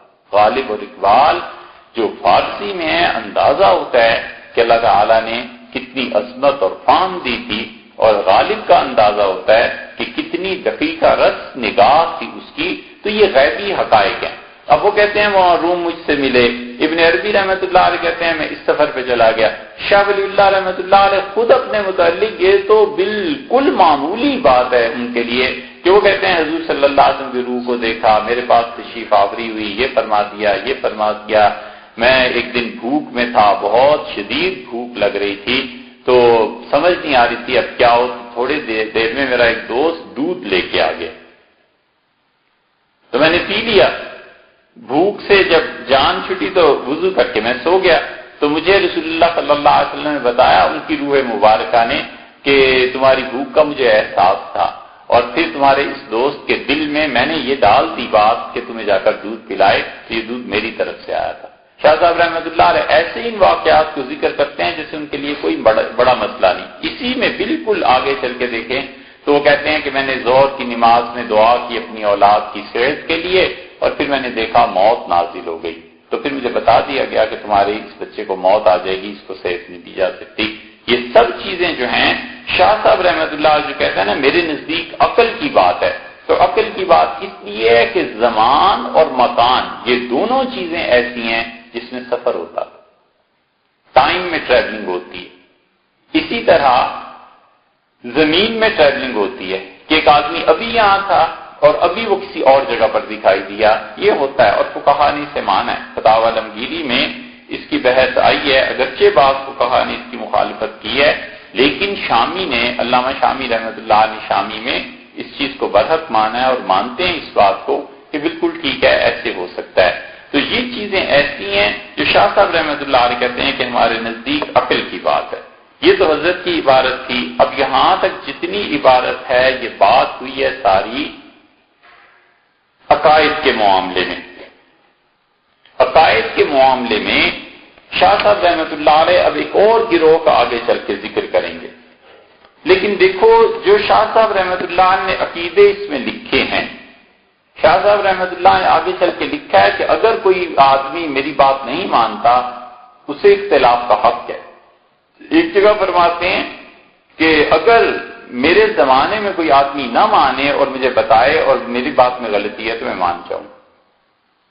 عقیدے کے باب میں اللہ تعالیٰ نے اگر اس سلسلے کو جاری رکھنے کی توفیق دی تو شاہ صاحب رحمۃ اللہ علیہ نے بھی ایک جگہ ایسی عبارت لکھی ہے جو درست نہیں. آپ سے عرض کر دیں گے کہ یہ وہ عبارت ہے جو باقی فقہا سے ٹکراتی ہے. شاہ صاحب رحمۃ اللہ علیہ نے جو عقیدہ طے فرمایا، کیونکہ اہل سنت والجماعت میں یہ آخری بات ہے، اس کی آخری بات کی عرض کریں. شاہ صاحب رحمۃ اللہ علیہ کا عقیدہ کوئی نیا عقیدہ نہیں، یہ وہی عقیدہ تھا جو امام الہدا ابو منصور ماتریدی رحمۃ اللہ علیہ کا، سمرقند، بخارا، ان حنفی فقہا کا آیا تھا. شاہ صاحب رحمۃ اللہ علیہ کے بعد جو لوگ آئے ہیں ان کا عقیدہ بھی یہی تھا. مثلاً سید احمد شہید رحمۃ اللہ علیہ تھے، مولانا اسماعیل شہید رحمۃ اللہ علیہ تھے، ان کے ورثہ آگے آئے. ان کے ورثہ میں جو کچھ شاہ صاحب رحمۃ اللہ علیہ نے لکھا ہے یہ وہی تعبیرات آگے چل کے اس امت میں سب سے زیادہ کسی نے اختیار کیے ہیں تو وہاں محمد قاسم نانوتوی رحمۃ اللہ علیہ. حضرت نانوتوی رحمۃ اللہ علیہ کی جو کتابیں ہیں حجت اللہ کے ساتھ ملا کر پڑھو تو اندازہ ہوتا ہے کہ حجت اللہ اور وہ ایک ہی تصویر کے گویا دو رخ ہیں. حضرت کچھ آسان کر دی ہیں، شاہ صاحب رحمۃ اللہ نے عربی میں لکھی تھی. حجت اللہ کے بعد حضرت نانوتوی رحمۃ اللہ علیہ ان کی باتوں کو سب سے زیادہ آسان جس نے پیش کیا ہے وہ مولانا شبیر احمد صاحب عثمانی رحمۃ اللہ علیہ ہیں. مولانا عثمانی رحمۃ اللہ علیہ کا حاشیہ قرآن کریم کا، حضرت کی اور چیزیں پڑھی جائیں اور پھر ان بزرگوں کو پڑھا ہوا ہو تو پتہ چلتا ہے کہ یہی بات مولانا قاسم نانوتوی رحمۃ اللہ علیہ نے کہی اور یہی بات آگے چل کے مولانا شبیر احمد صاحب عثمانی رحمۃ اللہ علیہ کہہ رہے ہیں. دونوں کے درمیان جو مضبوط کڑی ہے وہ حضرت شیخ الہند رحمۃ اللہ علیہ. اور شیخ الہند رحمۃ اللہ علیہ کا علم بہت گہرا تھا، بہت وسیع علم تھا، کیونکہ پڑھا حجت اللہ بالغہ کو حضرت شیخ الہند رحمۃ اللہ علیہ نے مولانا قاسم نانوتوی رحمۃ اللہ علیہ سے. اور مولانا قاسم نانوتوی رحمۃ اللہ علیہ کا علم اتنا گہرا تھا کہ حجت اللہ پڑھاتے تھے. پھر حضرت شیخ الہند رحمۃ اللہ علیہ پڑھا اور شیخ الہند رحمۃ اللہ علیہ یہ کہتے تھے کہ حضرت کبھی کبھی جب تقریر کرتے تھے بخاری شریف پڑھاتے ہوئے فرماتے تھے ایک مرتبہ ایسے بھی ہوا کہ ہم سب لوگ بیٹھے ہوئے، ایک بات ان بچوں کے لیے عرض کریں، یہ جو طالب علم ہے نا بچوں، حضرت مولانا قاسم نانوتوی رحمۃ اللہ علیہ کے شاگردوں میں سب سے کم درجے کا جو طالب علم سمجھا جاتا تھا جسے لوگ کہتے تھے کہ یہ ذہین نہیں ہے کن ذہن ہے، وہ مولانا محمود حسن شیخ الہند رحمۃ اللہ علیہ، سب سے کم درجے کا. اور شیخ الہند رحمۃ اللہ علیہ کے شاگردوں میں سب سے کم درجے کا جسے سمجھا جاتا تھا وہ حسین احمد مدنی رحمۃ اللہ علیہ. یہی ہوتا ہے، اللہ کی تقسیم ایسے ہی ہے. اس لیے جو بچے ذہین ہوتے ہیں نا بہت زیادہ، وہ مدارس سے نہیں چل سکتے. وجہ اس کی یہ ہے کہ وہ ذہانت اسے مجبور کرتی ہے کہ فوری طور پہ نفع اٹھاؤ. ذہین بچے نہیں دین پڑھ سکتے، بڑی مشکل ہو جاتی ہے. وہ کہتے ہیں جاب کیا ملے گی، نوکری کیا ملے گی، یہ سن لیا ٹائم اور اسپیس کا قصہ، اس کے بعد حاصل کیا ہوا. اور جو کن ذہن بچے ہوتے ہیں وہ لگے رہتے ہیں. یہ ذہین بچے ایک جگہ ٹکتے نہیں، دنیا میں چلے گئے، آفس میں چلے گئے، کسی چیز کو جوائن کر لیا، اس کے بعد وہ ٹکتے تھوڑا ہی ہیں. نتیجہ یہ کہ یہ دنیا عاجلہ جو ہے جلدی یہ خوب حاصل ہو جاتی ہے، مگر اتنا ہی نقصان کبھی کبھی آخرت کا کر بیٹھتے ہیں. اور جب کن ذہن ہوتا ہے وہ لگا رہتا ہے، وہ آخرت ہی کی امید پہ لگا رہتا ہے. نتیجہ یہ نکلتا ہے کہ ایک وقت آتا ہے جب وہی کن ذہن سب سے اچھا آدمی بن جاتا ہے. ہم جانتے ہیں حضرت مولانا قاسم نانوتوی رحمۃ اللہ علیہ کے شاگرد کتنے تھے، کون کون تھے. احمد حسن صاحب رحمۃ اللہ علیہ تھے، کمال کے آدمی تھے، اور اس طرح بہت. لیکن حضرت شیخ الہند رحمۃ اللہ علیہ سب سے کم درجے کا کن ذہن بچہ سمجھا جاتا تھا، اور اللہ نے انہیں اس مقام پہ لگا دیا. جتنی انہوں نے اپنے استاد مولانا قاسم نانوتوی رحمۃ اللہ علیہ کی خدمت کی ہے اب تو تصور بھی نہیں ہو سکتی. تصور میں بھی نہیں ہوا سکتا کہ وہ کتنے اپنے استاد کے ساتھ تھے۔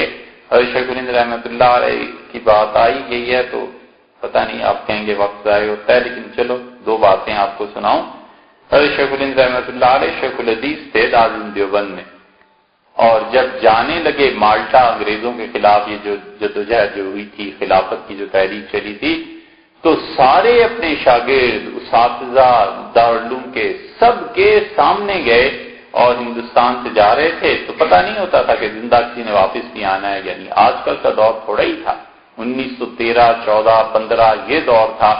حضرت شیخ الہند رحمۃ اللہ علیہ کے شاگردوں میں یہ ایک گروہ ایسا تھا جنہوں نے کہا حضرت ہندوستان میں ہی رہیں اور انگریزوں کے خلاف تحریک چلائیں، ہمیں آزادی چاہیے، یہ مولانا ابوالکلام آزاد وغیرہ تھا۔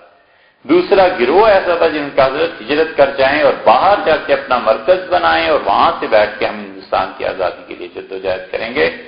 تو جانے سے پہلے وہ گئے اپنے مولانا قاسم نانوتوی رحمۃ اللہ اپنے استاد کے گھر دروازہ کھٹکھٹایا اور حضرت کی اہلیہ جو تھی ان سے ملے اور انہیں کہا کہ اپنا جوتا مجھے دے دیں، تو سارے شاگرد ان کے کھڑے ہیں سب، اور شیخ الہند رحمۃ اللہ علیہ نے مولانا قاسم نانوتوی رحمۃ اللہ علیہ کی اہلیہ کا جوتا اپنے سر پہ رکھ لیا اور کہا حضرت کے بعد آپ کی خدمت کرنی چاہیے تھی، کچھ نہیں کر سکتا، بڑا شرمندہ ہوں، نادم، یہ کون کہہ سکتا ہے؟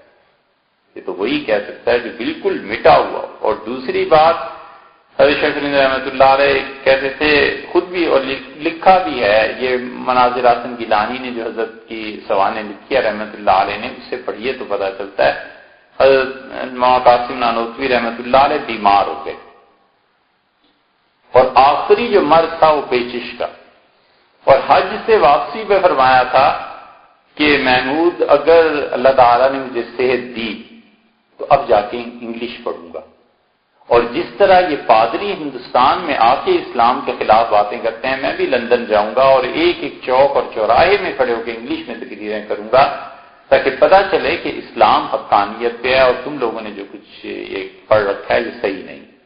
حضرت بیمار ہو گئے، پیچش کی تکلیف ہو گئی اتنی زیادہ کہ چارپائی پہ لٹا کے اوپر چادر ڈال دی اور بیچ سے چارپائی کو کاٹ دیا، تو بار بار کنڈا ہوتا ہے جس میں دہی جماتے ہیں یہ رکھتے تھے، پھر گندا ہو جاتا تھا اٹھا کے پھینک آتے تھے۔ حضرت شیخ الہند رحمۃ اللہ علیہ یہ کرتے رہے، ایک مرتبہ جو اٹھا کر وہ گندگی پھینک کے آئے تو وہ کنڈے ہی ختم ہو گئے، تو ایک اور برتن لے آئے اور زمین پہ جتنی گندگی تھی مٹی پڑی ہوئی تھی اسے اپنے ہاتھوں سے اٹھا کر ڈال دی۔ اس گندگی میں ہاتھ اس طرح ڈالنا یہ سوائے عشق کے اور کیا ہو سکتا ہے؟ تو حضرت نانوتوی رحمۃ اللہ علیہ دیکھ رہے تھے، انہوں نے دونوں ہاتھ اس بیماری میں اٹھا دیے اور صرف اتنا کہا کہ اللہ ان ہاتھوں کی لاج رکھ دے۔ بس یہ چیز تھی جو شیخ الہند رحمۃ اللہ علیہ کو اتنے مقام پر بنا گئی کہ آج ان کے انتقال کو 90 سال ہو گئے۔ یہ حجت اللہ حضرت سے انہوں نے پڑھی، پھر ان کے شاگردوں میں حضرت سندھی رحمۃ اللہ علیہ نے پڑھی تھی۔ حضرت سندھی رحمۃ اللہ علیہ کے متعلق جو بھی ہے نا کہ کس چیز کو مانتے تھے نہیں مانتے تھے، اس پہ مولانا مدنی رحمۃ اللہ نے جو خط لکھا ہے وہ پڑھنا چاہیے۔ یہ عقیدے وہی ہیں جو ابو منصور ماتریدی رحمۃ اللہ سے مسلسل چلتے آئے ہیں اور ہمارے اکابر تک پہنچے، ہمارے اساتذہ تک، اور یہ وہی عقیدہ ہے اہل سنت والجماعت کا جو حضرت شاہ اللہ رحمۃ اللہ یہاں لکھا ہے، جس پہ پہلے بحث جاری تھی اب آج ختم ہو رہی ہے۔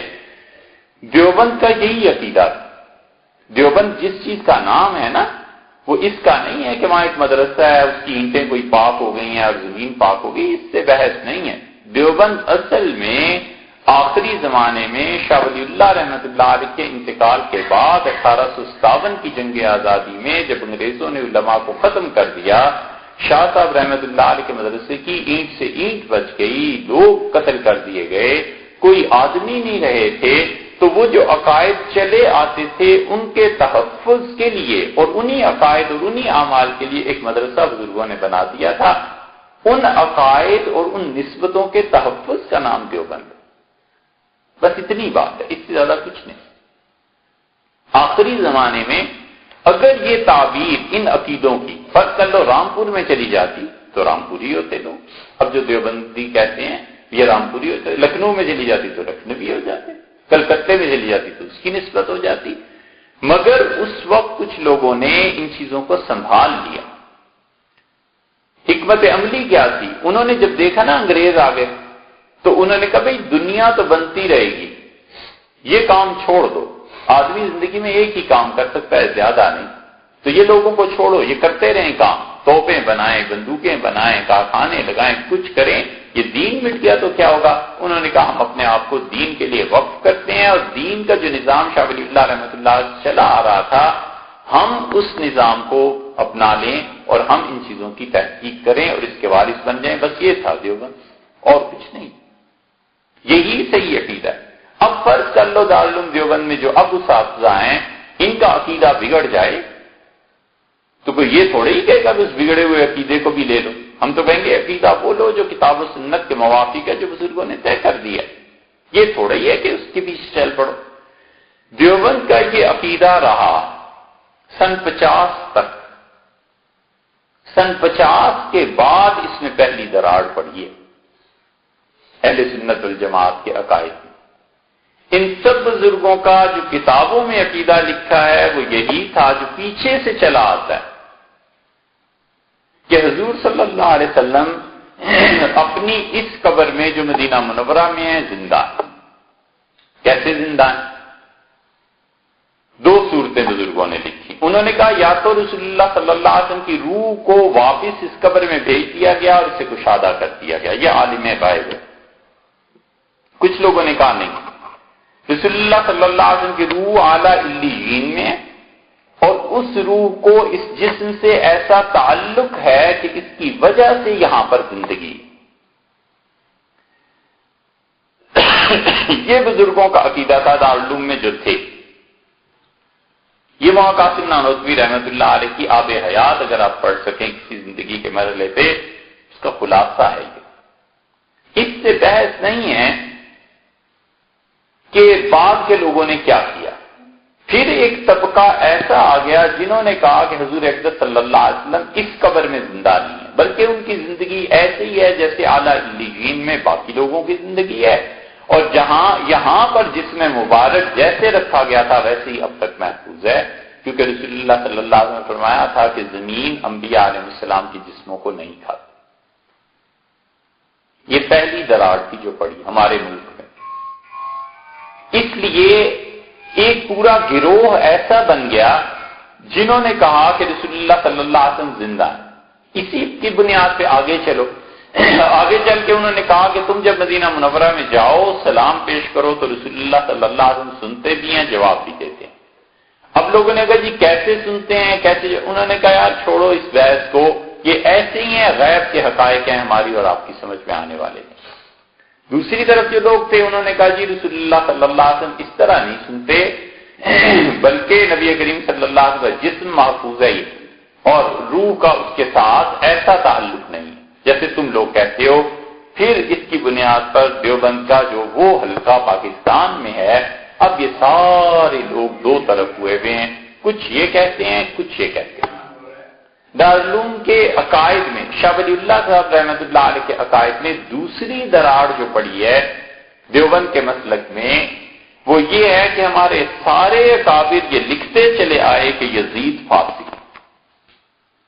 اہل سنت والجماعت کی کتابوں میں عقیدے میں چھوڑ دو 13ویں صدی کو، اختلافات تو اس سے شروع ہوئے نا، دیوبندی بریلوی اہل حدیث فلاں فلاں، بھئی اس سے پہلے بھی دنیا میں مسلمان تھے یا نہیں تھے؟ شاہ ولی اللہ رحمۃ اللہ علیہ سے پہلے کے آدمی ہیں، عقیدے کی کتابوں کو نکالو، وہ کیوں نہیں دیکھتے؟ ایک صاحب نے اصرار کیا ہم سے کہ حضور صلی اللہ علیہ وسلم نور تھے۔ میں نے کہا بھائی اس عقیدے کو ماننا کیا ضروری ہے؟ ان کا جی بالکل ضروری ہے۔ ہم نے کہا کتنا ضروری ہے؟ ان کا جی کفر اور اسلام کا مسئلہ ہے۔ ہم نے کہا کوئی لڑائی جھگڑے کی بات نہیں۔ دیکھو میرے بھائی 12ویں صدی تک جتنے بھی مسلمان گزرے ہیں کسی عقیدے کی کتاب کی بات کرو، صوفیوں کی بات نہیں کرنی، تاریخ کی بھی بات نہیں کرنی، تصوف کی بھی بات نہیں کرنی، بات تو ٹھیک عقیدے کی کرنی ہے کہ عقیدہ کیا ہونا چاہیے۔ کسی عقیدے کی کتاب میں لکھا ہوا صرف ایک جملہ مجھے یہ دکھاؤ کہ جو حضور اقدس صلی اللہ علیہ وسلم کو نور ماننا یہ ضروری ہے، عقیدہ ہے، اور اس ضروری عقیدے کا جو انکار کرتا ہے وہ مسلمان نہیں رہتا۔ اب اب بھی ملتے ہیں وہ بزرگ، کئی برس ہو گئے، کہنے لگے یار عقیدے کی کتاب دے. میں نے کہا پھر کیوں خام کا دوسروں کو کافر کہتے؟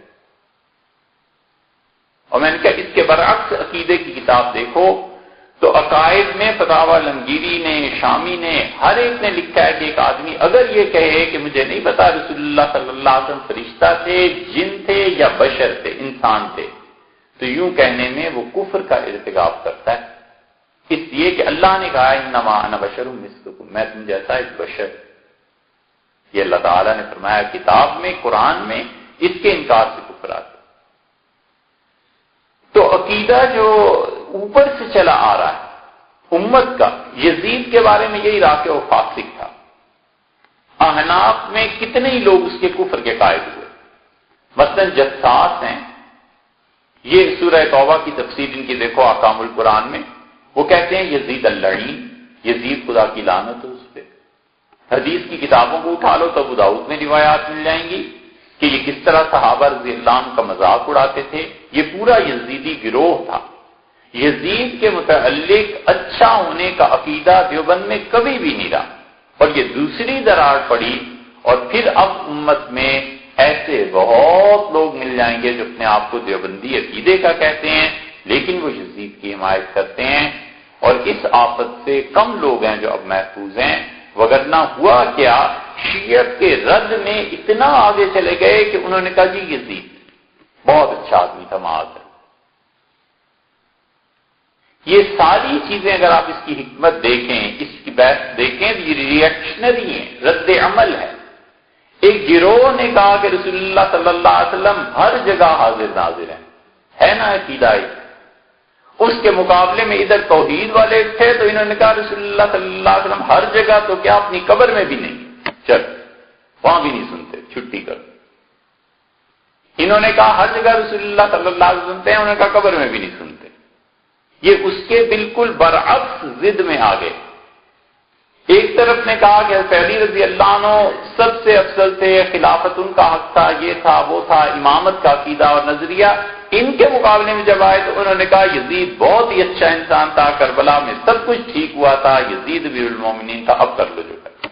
معاذ اللہ. یہ سارے کے سارے عروج کی چیزیں ہیں اور ہمارے بزرگ ہمیشہ اعتدال میں رہے. انہوں نے کہا یہ نہ کرو. کسی کے بھی رد عمل میں اس کا رد کرتے ہوئے ہم اتنا آگے نہ چلے جائیں کہ ہم باطل پہ آ جائیں. اللہ نے کہا فلا یجرمنکم شنآن قوم علی اللہ تعدلوا. کسی بھی گروہ کی مخالفت، کسی بھی شخص کی دشمنی تمہیں اتنی آگے نہ لے جائے کہ تم اپنے دشمن سے انصاف کو بھول جاؤ. اعدلوا، اپنے دشمنوں سے بھی انصاف کرنا. هو اقرب للتقوی، تقوی کی راہ یہی. تمہارے قابل نے کہا تقوی کی راہ یہی ہے کہ جو کچھ مرضی کہتے رہیں. یہ حضرات جو کہتے ہیں رسول اللہ صلی اللہ علیہ وسلم حاضر و ناظر تھے، ہم ان کے مقابلے میں یہ کہتے ہیں کہ قبر میں سنتے ہیں. باقی شیعہ جو کچھ مرضی کہتے رہے، ہم ان کے مقابلے میں یہی کہتے ہیں کہ یزید بلا شبہ بڑا ظالم آدمی تھا.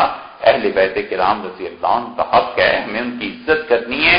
یہ دوسری دراڑ پڑی عقیدے میں.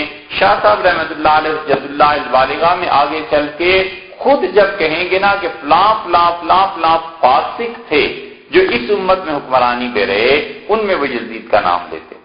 حضرت مجدد رحمۃ اللہ علیہ تو بہت زیادہ بار بار مکتوبات میں یزید کے متعلق کہتے ہیں کہ یزید ایسا خراب تھا، ایسا خراب تھا، ایسا خراب تھا.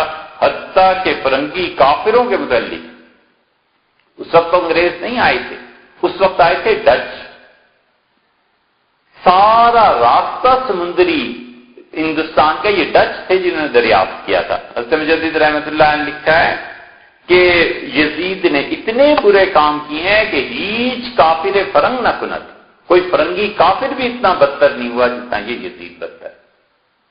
یہ دوسری دراڑ پڑی اور تیسری دراڑ اب پڑی.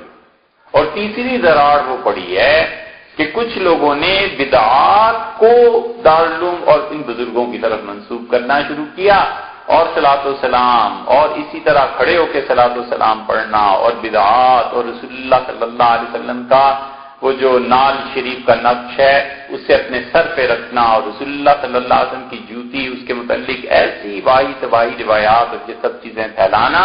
یہ تیسری دراڑ پڑی اور اللہ تعالی نے جن لوگوں کو اس شاہ ولی اللہ رحمۃ اللہ علیہ امت کے اکابر کے عقیدے پہ قائم رکھا، ہمارے زمانے میں بہت نکھرے ہوئے لوگ جو صاف طور پہ اس مسلک کے محافظ تھے، ان میں محمد یوسف لدھیانوی صاحب رحمۃ اللہ علیہ، کسی کی رعایت انہوں نے نہیں، کسی کی رعایت نہیں کی۔ انہوں نے کہا جو کچھ عقیدہ امت میں آج تک چلتا چلا آیا ہے ہمیں اس کی حفاظت کرنی ہے، ہمیں اپنی اگلی نسل کو وہ عقیدہ دینا ہے، کوئی بڑا ہے یا چھوٹا۔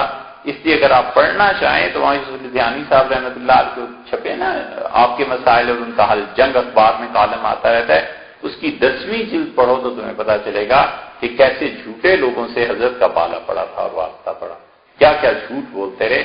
حضرت مولانا یوسف لدھیانوی صاحب رحمۃ اللہ علیہ ایک دوسرا آدمی جس کا ذکر کیا جا سکتا ہے جس نے ان سارے عقائد کو بالکل صاف اور واضح کیا اور کسی انتہا میں نہیں پڑے، وہ چکوال کے تھے، حضرت قاضی مظہر حسین صاحب رحمۃ اللہ۔ قاضی مظہر حسین صاحب رحمۃ اللہ علیہ کی جتنی تصنیفات ہیں انہوں نے اہل سنت والجماعت کے عقائد جو بھی، وہ تو براہ راست دارالعلوم کے پڑھے ہوئے تھے، حضرت مدنی رحمۃ اللہ علیہ کے شاگرد تھے، انہوں نے جن لوگوں نے یزید کے حق میں لکھا حضرت نے انہیں بھی جواب دیا، نہ ہمارا مسلک یہ نہیں، ساری زندگی شیعہ کے خلاف لکھتے رہے، لیکن کیا مجال ہے کہ ایک آدمی کا قتل ہوا۔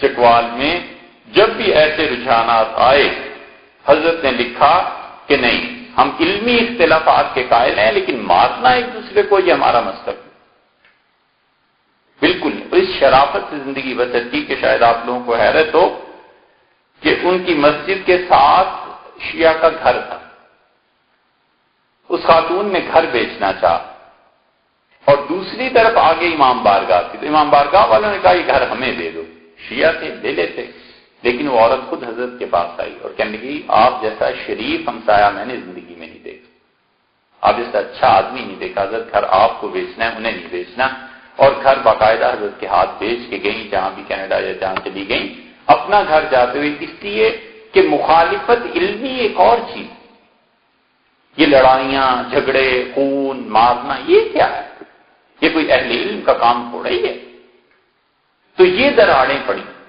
اس میں یہ دونوں آدمی حق پہ، ہمارے حضرت مولانا سید حامد میاں صاحب رحمۃ اللہ علیہ وہ تیسرے آدمی تھے جنہوں نے کتابیں لکھی اور ٹھیک دارالعلوم کا یا حضرت شاہ ولی اللہ رحمۃ اللہ کا جو مسلک اور موقف تھا انہوں نے اپنی کتابوں میں واضح کر دیا، کبھی ہمارا کوئی تعلق نہیں، ہم کسی کو گمراہ سمجھتے ہیں تو اس کا یہ مطلب نہیں ہے کہ ہم اس کے برعکس ایسے کرنے لگ جائیں اور ایسے چلے جائیں۔ تو یہ چند ایک بزرگ تھے جنہوں نے اس کو لکھا ہے۔ شاہ صاحب رحمۃ اللہ علیہ نے اب یہاں اہل سنت والجماعت کے عقیدے کی بات کی، انہوں نے کہا یہ چیزیں ہمارے نزدیک عقل سے بھی ثابت ہیں۔ اب آگے چل کے وہ ایک اور فرقے کا ذکر کرتے ہیں جس میں لوگوں کے عقیدہ فلسفے سے بعض جگہ پہ متاثر ہے، اس میں پھر انشاءاللہ انداز